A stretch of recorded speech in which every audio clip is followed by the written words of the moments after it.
I've always heard all my life that 95% of succeeding is just showing up and trying. All right, guys. Hey, Jason Lee Gulley here. Never been beat. This episode here is probably going to be my most exciting one. Getting to interview the legend himself, my dad, Roger Gulley. You know, while I may boasted about moving things that were very heavy quickly and abruptly, Dad's abilities were more about sustainability and longevity. You know, he would sustain anything at a certain pace to get the job done. So I'm really excited. We're going down his road right now. We're having a little late Christmas, January 1st, 2001. I really am super excited. 2021. Well, we just went back Yeah, we're 2001, man. I'm really going back. But anyway, we're over here at Dad's land and really excited to interview him. We'll talk about some of our stories of hard work and some of the people that he grew up with that had the same kind of drive to get jobs done. Also, Dad is where I got my morality from. You know, he would always tell me, Jason, do more for others and expect nothing in return. So, a great man, great leader, and I hope you guys enjoy. Up here walking up to the barn. It's a little windy. You got the cat?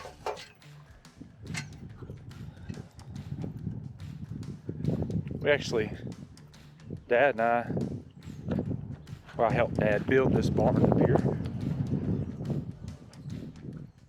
Where's Dad up here? Oh, cool. Got the kitty cat? Is it? Hazel? Hazel. Hey, Hazel. What you doing? Here I am with Roger Gulley himself, my father. What's going on, Dad? Oh, just enjoying the first day of 2021. 2021. Yeah. So as you know, I've been doing my Never Been Beat segment here on YouTube. And is there any guys that you can remember that, you know, were real strong and had a lot of drive and fortitude to push through some hard jobs? Oh yeah, Johnny Hensley, my brother-in-law. Yeah. He would be a good one to interview. Yeah. What type of things would y'all do together? Stuff, kind of work would y'all? Like cut and haul logs and working with these cows and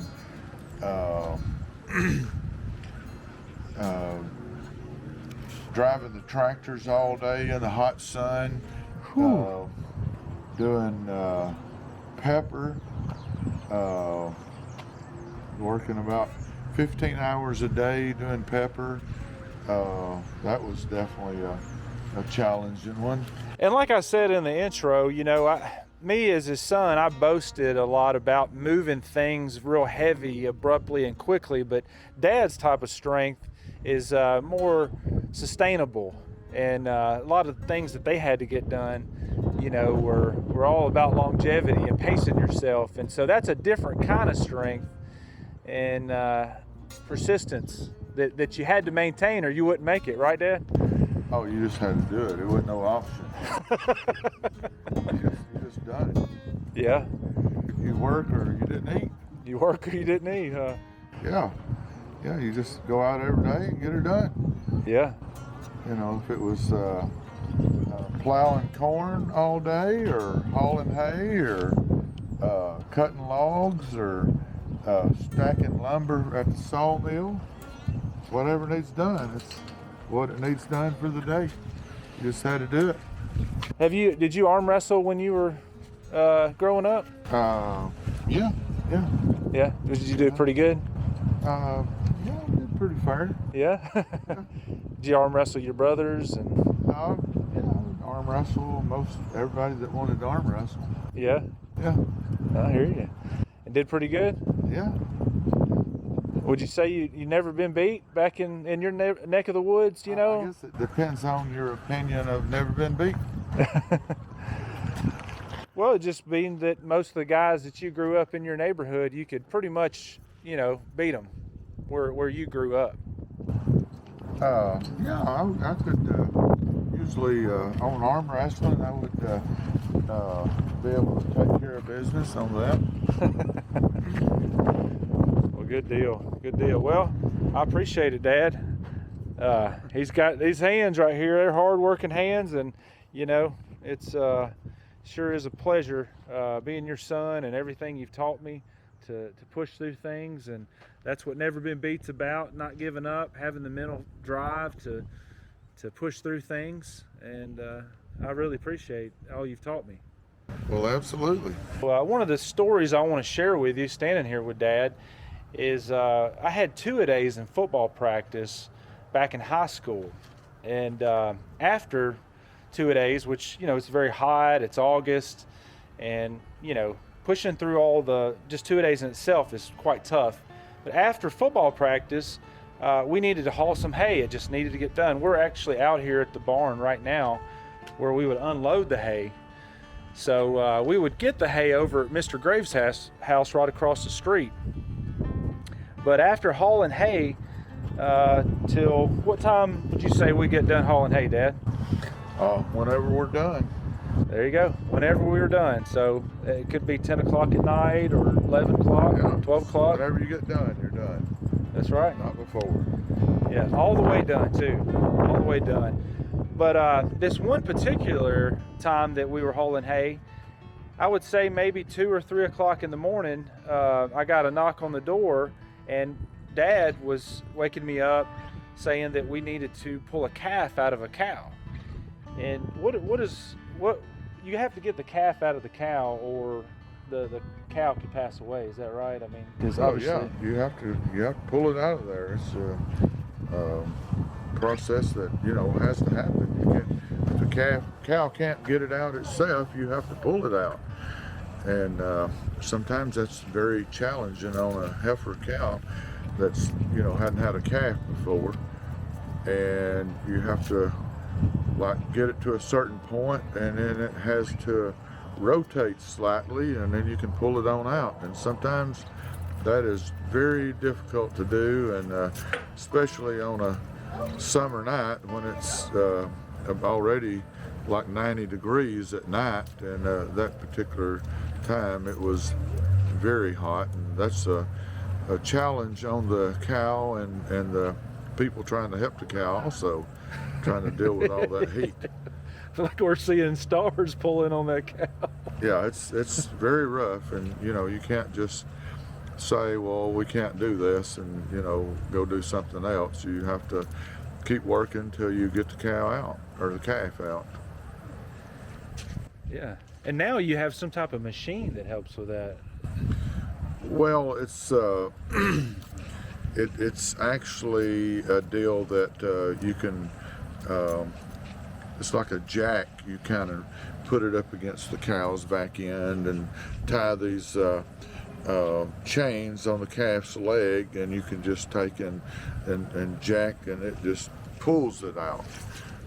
It's a whole lot easier than at that time. I'm not sure they made anything like that. They may have, but we didn't have one, and so we just had to manually pull it out with our hands.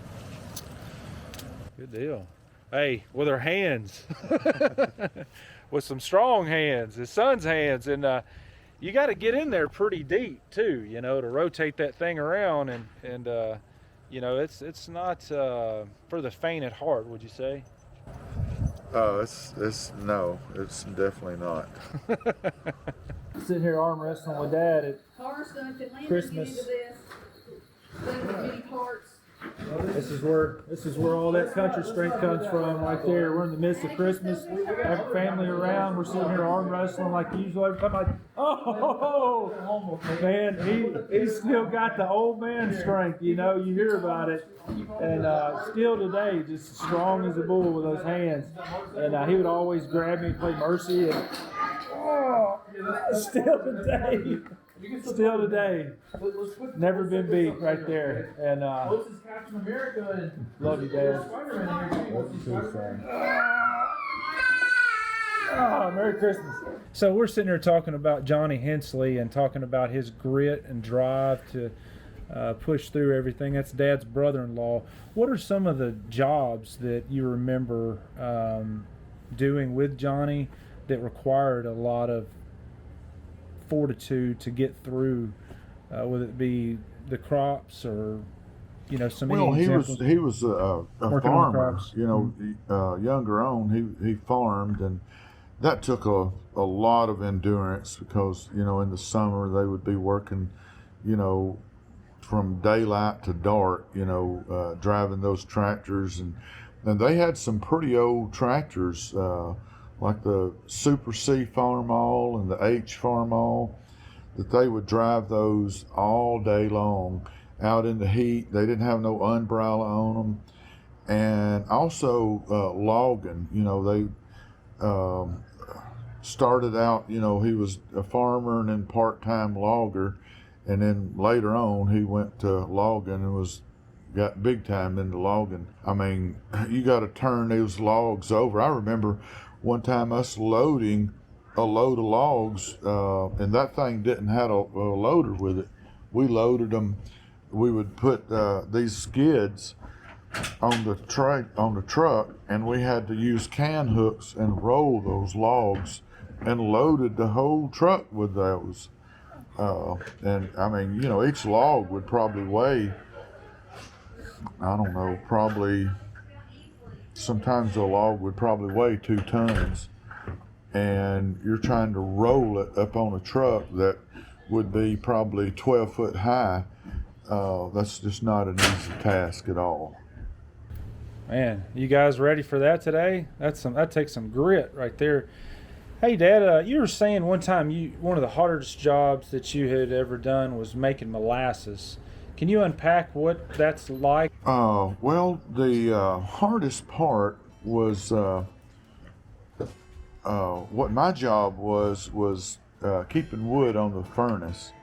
And to make molasses, you have this pan that you cook it off, and it's about 4 foot wide and about 12 foot long, and it has different sections, and it starts cooking the raw juice on one end, and it just comes around like a maze going back and forth, and time it gets to the end, it's cooked. But you got to keep the fire even on that furnace that's 12 foot long. And I was probably about 15, and one of my main jobs, which was many of us making molasses, was making sure that I had a good fire, and it was an even fire on that entire pan. And it was just so exhausting that I would not be able to sleep at night. I would be so tired, I just couldn't sleep. That's the tiredest I've ever been, was so tired that I couldn't sleep. And a few days of that is just very, very exhausting. But, you know, you couldn't just say, well, I'm tired or I hadn't had enough sleep, so I can't do that today. If you could wake up and move, you got up and went to work. And that's just the way it was. There was 12 kids in the family, and it took a lot to feed everybody, and everybody had to contribute, and it wasn't a choice if you was going to do it. You just did it. And that's the way it was. No sleeping late, you know? No, there was no sleeping late. No, there was no such thing. It was not an option.